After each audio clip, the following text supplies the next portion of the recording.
Mind your own paper. Hindi kayo matututo sa pangongopya. Tandaan ninyo, ang tutulong lang sa sarili ninyo, kayo. Huwag kayong masanay na humihingi ng tulong sa iba. At yung mini-mini-mini mo na yan, mini-mini-mini mo ko kayo. Pagkatapos magre-reklamo kayo, mabababa ang grades ninyo. Sino ba gumagawa ng grades ninyo? Tama. Kasi kami, ginagawa lang namin? Nag-i-input. Pero hindi totoo yung kayo lang ang gumagawa ng grades ninyo. Sa tingin nyo ba, hindi kami nagko-consider? Sa tingin nyo ba, hindi kami nagdadagdag ng score ninyo para pumasa? Para tumaas? Hindi totoo yung kayo ang gumagawa. Kami pa rin.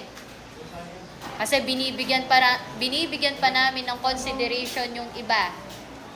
Kahit ibabagsak na dapat. Nakikita namin, masipag tong batang to, ginagawa niya yung best niya.